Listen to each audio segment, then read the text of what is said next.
pequeña Ana María Choquehuanca la hemos conocido como congresista de la República, ministra de Estado, pero ahora vuelve a sus orígenes empresariales. Acaba de ser nombrada presidenta electa de la Asociación PYME Perú, es directora, por supuesto, de CONFIEP, y le damos la bienvenida.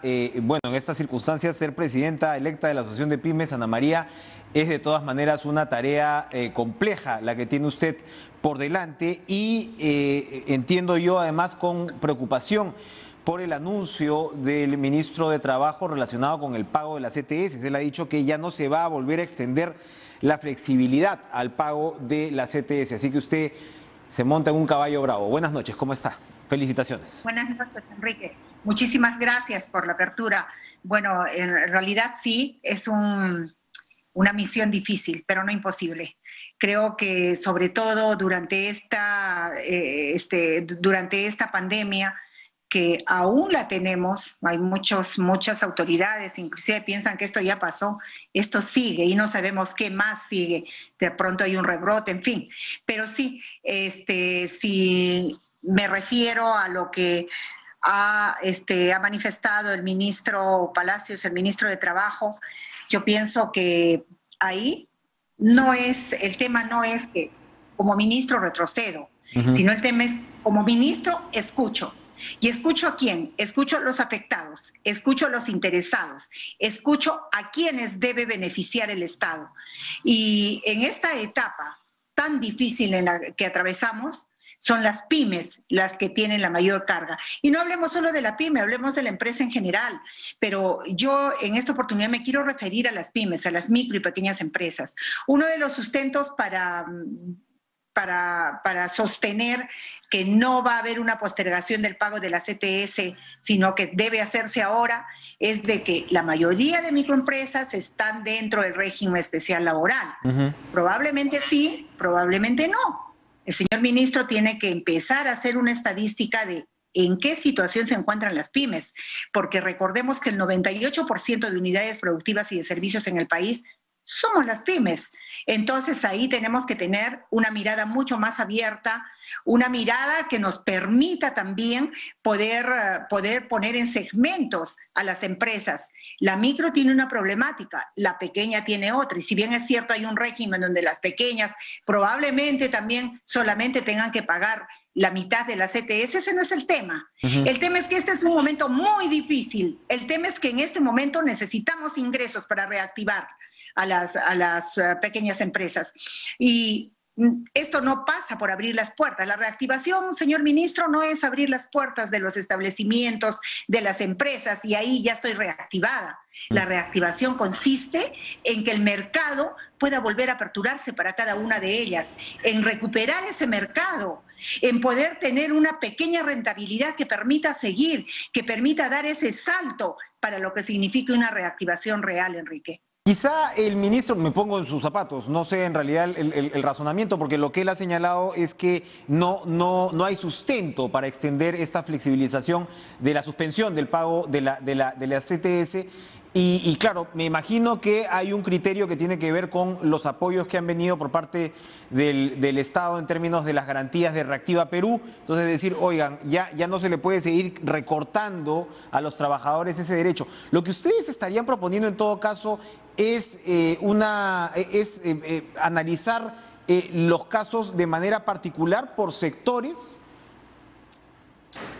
No, yo creo que la propuesta pasa sobre todo por analizar lo que viene en el país, en el mundo entero, en Latinoamérica.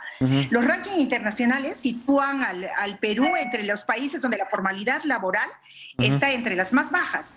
Si nos referimos, por ejemplo, a la última, el mes de junio, tenemos un 74.3%. ¿Qué significa esto? Que ahora estamos de pronto, esta pérdida de empleo se convierte en subempleo. Y después, ¿qué viene? La informalidad. Tenemos informalidad por todo lado. Entonces, si bien es cierto, hay el FAEMIPE, ha habido la reactiva, y si hablamos y la conectamos con el tema de la informalidad, estamos hablando de que ¿a quién ha atendido el Estado? Al que no tiene ningún coactivo en SUNAT, ¿qué porcentaje es? Al que no está en Infocor, ¿qué porcentaje no está en Infocor? En la vida empresarial, sea de una empresa, porque lo que nos diferencia al empresario no es el empresario en sí, es el tamaño de la empresa. Y la micro, la pequeña, tienen todas sus problemáticas, pero en realidad lo que ha venido ocurriendo es de que el Estado ha beneficiado pues a un 30%, porque el 70% ya está en informalidad. Redondeemos ahí, digamos, 70%. ¿Qué hacemos con este 70% de empresas que han querido surgir y que han tenido de repente por ahí, se atrasaron en un pago o no declararon un mes, se les pasó, y luego viene la multa, luego viene el proceso coactivo. Y no han podido acceder, a los créditos.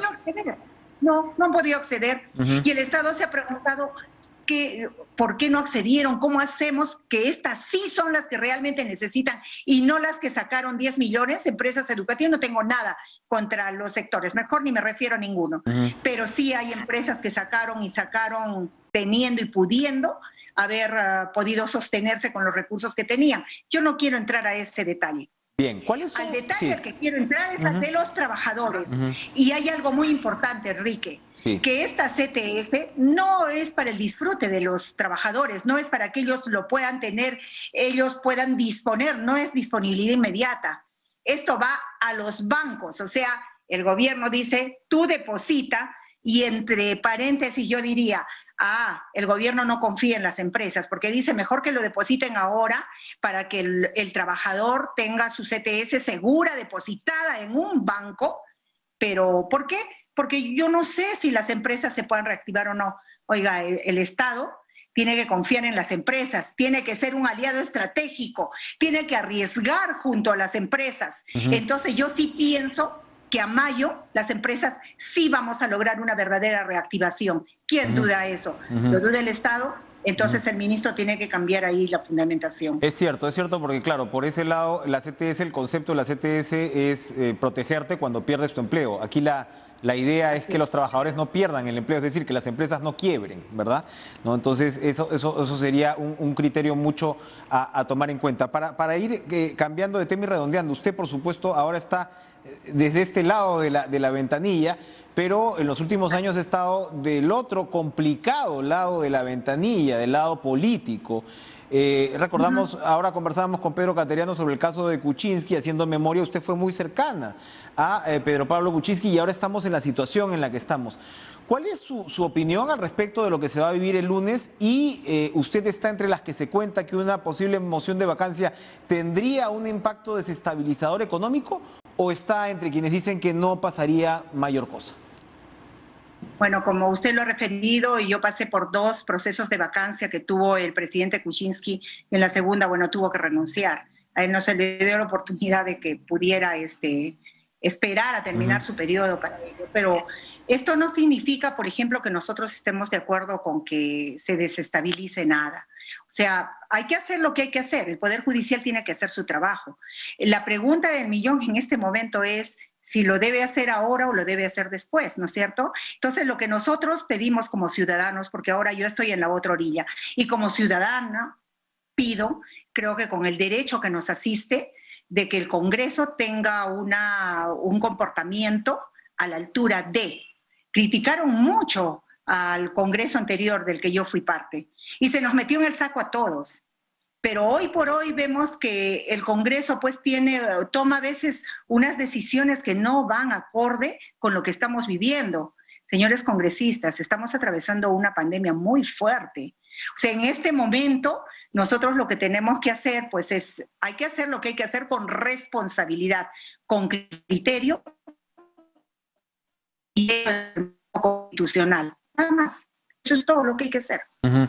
Bueno, pues usted ha mencionado un requisito importante, criterio, y añadiría el sentido común. Gracias Ana María Choquehuanca por acompañarnos esta noche. Suerte en su gestión además. Gracias. Suerte en la gestión ante pues las pymes, ¿no? Que son realmente un motor fundamental para sobre todo la creación de trabajo en el país, que es lo que se necesita a gritos.